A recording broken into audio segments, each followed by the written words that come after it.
Hey, everybody, and thank you for joining me and listening to my podcast these last couple of years. If you don't know, I do offer free readings for the podcast. If you're interested in that, take a look at, if you haven't already, take a look at my past episodes here and see what I do for a living. If you're interested, send me an email at linkingpodcast@gmail.com. And I'll have my team get back to you and we'll figure that out. So today is January 9th, 2026. I wasn't going to post an episode this week. The sadness was overwhelming. Everything that's happening in the world, not just our country, but in the world, was just overwhelming, as I'm sure it is for many of you. But something kept wanting my attention yesterday. Again, I had already stated I'm not going to post this week. But as I began to feel something from spirit, I gave into it and allowed them to send me that message. And they reminded me about election night back in 2016 when I channeled Abraham Lincoln. And I remember that night, but I still didn't remember every word about that night. So I got out my hard drive and searched for November 2016. Not only did I find my original document about what I was going through that day, but also what Abe said that night to me in the car and at a development circle with some new friends. I was living in Seattle at the time. I visited a friend a few days earlier, and after our discussion, I knew the outcome of the election wasn't what either of us wanted, but knew it had to happen, bringing the darkness to the light and all of that. So we knew it was going to happen. I knew well before Election Day that it was going to happen. Back then, though, I had no idea it would continue for almost 10 years with no end in sight. As I watched the results coming in during that day in 2016, I gave into the emotion. It was sadness, a very deep sadness. As I drove to the event that night, I felt all my guides with me. I heard from them there was a darkness around the White House. I asked them to explain that a little bit more. They told me there was nothing I could do. This darkness would be feeding and not leaving. And in my head, I'm seeing the darkness around the White House as an energy field, a vibration, and not being able to tap into it or see through it. My spirit guides also told me in the car that I needed to trust when they said, "We have everything under control."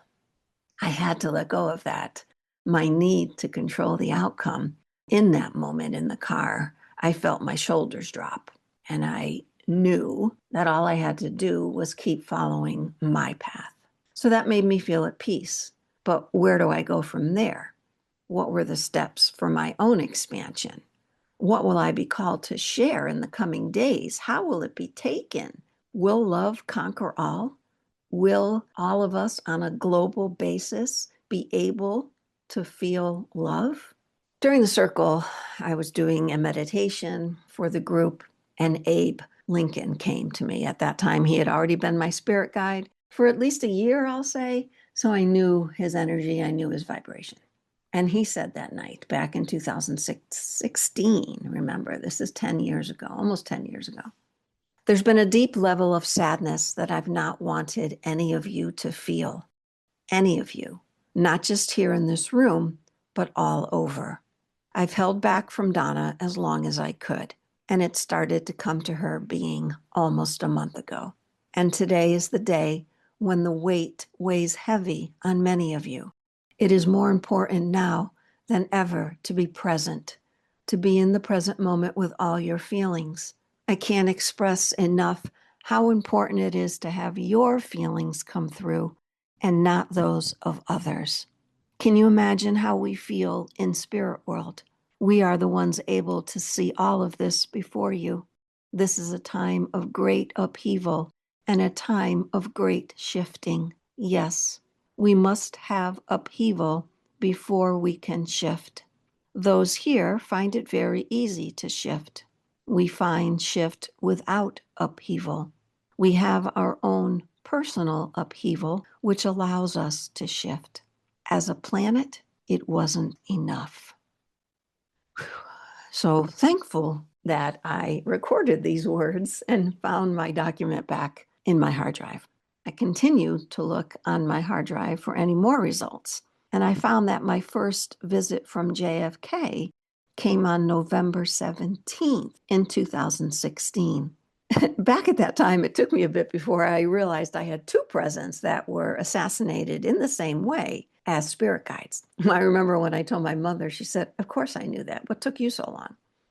Just like everything that has happened to me up to this point, many of us don't know the reason in the moment. Here's what JFK said just over a week later from that day in 2016. That morning, I remember it was very early and I felt the tickle in my throat, knowing that someone wanted to speak, but I didn't know who. So I sat up to meditate. I was falling in and out of sort of a dream state, but all of a sudden I heard the name very clearly, John Kennedy. With my guides that I already know, I feel their energy and they don't have to introduce themselves. But I didn't know his energy, so he had to make an introduction of sorts. I asked, "Is this JFK?" He said yes and went on to speak. And this is what he said that morning in 2016. "This is not the way that I saw it was going to go back when I was on the earth plane. However, from here, I can see so much more if you only will allow me to help you." When I got up that morning, fully awake, I looked into that day in history to see if there was anything pertinent that would lead to JFK. I found a few things that convinced me, okay, this was JFK, so I was a believer. I now have a new spirit guide, another president to work with. However, today, 2026, I realize all these moments were meant for me to see right now to share with all of us.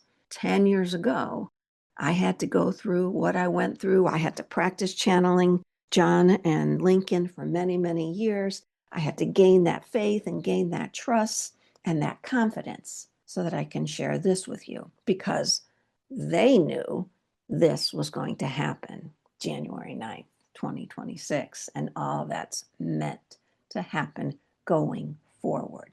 Big questions now. Will we all allow our spirit friends to help us?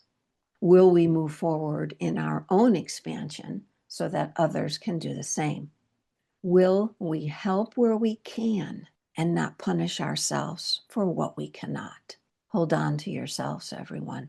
Hold on to the love that we are, even though others may not understand. They are. Thanks again for joining me today and for sharing this podcast. If you've never shared a podcast of mine before, this would be the one to share. My love expands so that we all can expand in the love that we are.